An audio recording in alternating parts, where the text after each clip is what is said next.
इस सवाल में देखो क्या दिया गया है, कहा कि समांतर प्लेट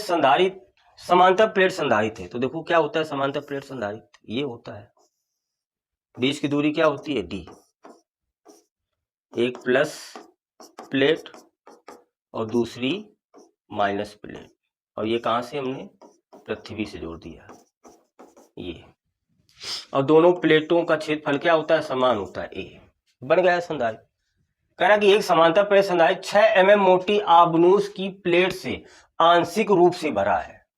ये जो संधारित है ये 6 mm मोटी एक आबनूस की प्लेट है, यहाँ पे ये प्लेट है, ये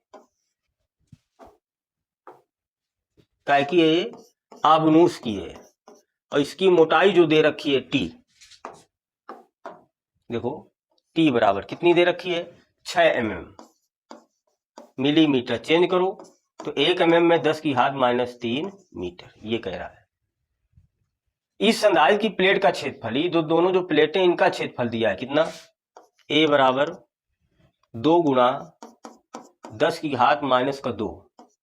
मीटर स्क्वायर, ये, और प्लेटों के बीच की दूरी ये डी कितनी दे रखी है 0.01 मीटर। कह रहा आबनूस का पराव्यतांक, ये जो आबनूस की टी मोटाई की प्लेट है इसका पराव्यतांक के दे रखा है कितना 3। तो कह रहा है संधारित की धारिता ज्ञात करो, सी पूछा गया है। कौन सा सूत्र लगाएंगे, तो वही डेरिवेशन आ गया कि जब संधारित की प्लेटों के बीच कोई परावैद्युत टी मोटाई की कोई परावैद्युत प्लेट या पदार्थ भरा हो तब संधारित की धारिता का व्यंजक क्या होता है, तो सूत्र होता है सी बराबर A epsilon not upon D minus T और प्लस टी अपान के, ये होता है। मान रख देते हैं इसमें, देखते हैं। तो सी बराबर क्या आ जाएगा, ए की वैल्यू कितनी दे रखी है 2 गुणा 10 की घात -2, एप्सिलॉन नॉट का मान कितना होता है, ये 8.85 गुणा 10 की घात -12 होता है,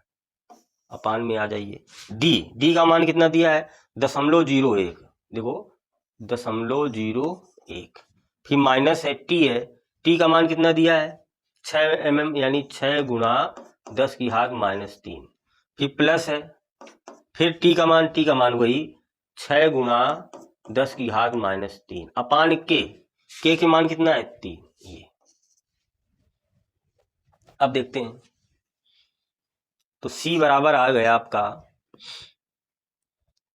गुणा करा तो 2 पंचे 10, 0, 2 अट्ठे 16 1 17, 2 अट्ठे 16 1 17, और 2 अंक के बाद दशमलव लगा दिया हमने।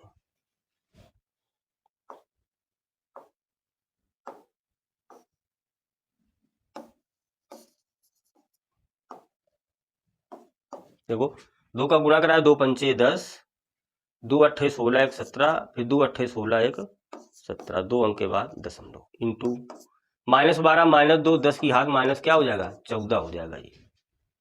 आइए नीचे देखो 3 दूना 6, तो ये बचा आपका 0.01। अब ये प्लस का 2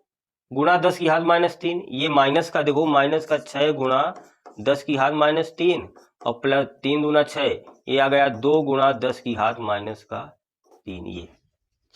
इसको हल करते हैं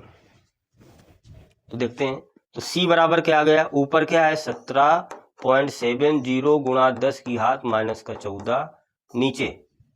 अब देखो 0.01 है, यहाँ क्या है -6 में प्लस का 2 जाएगा तो माइनस क्या बचेगा 4 गुणा 10 की घात -3, ये बचेगा। देखो ये माइनस का 6 गुणा 10 की घात 3 है, ये प्लस का 2 गुणा 10 की घात 3 है, तो घट जाएगा, तो ये -6 अधिक है प्लस का 2 कम है, तो माइनस का 4 गुणा 10 की घात -3 बचेगा, ये। अब ये 0.01 है, तो देखो 0.01 को हम 10 की घात -3 के रूप का लिखेंगे। तो देखो क्या लिखेंगे इसको हम, 0.01 को हम क्या लिखेंगे 10 गुणा 10 की घात -3, ये देखो वही लिखा है। देखो 10 गुणा 10 की घात -3 को लिखेंगे तो 10 की घात -2, और 10 की घात -2 का मतलब 1/100, और 100 को डिवाइड करेंगे तो 0.01, वही तो लिखा है। अब C बराबर ऊपर 17.70 गुणा 10 की घात -14, नीचे -3 तो 10 में 4 गया 6, तो 6 गुणा 10 की घात -3 ही आ जाएगा। अब 6 से इसको हम डिवाइड करेंगे तो 6 दूना 12, 2 दशमलव लगा, दशमलव लगा दो, ये दशमलव, 6 दूना 12, ठीक, 12 5 5 57 हो गया, नछा का 54, 6 में 54 हो जाएगा, 55 3 30 हो गया, 6 पंचे 30 इंटू ये -3 है, ऊपर प्लस का हो जाएगा तो -14 में प्लस का 3 जाएगा, तो 10 की घात माइनस का 11, धारिता है तो मात्रा क्या आ जाएगा, फैराड आ जाएगा ये, तो ये आपका आंसर आ जाएगा ये 2.95 गुणा 10 की घात -11 फैराड ये।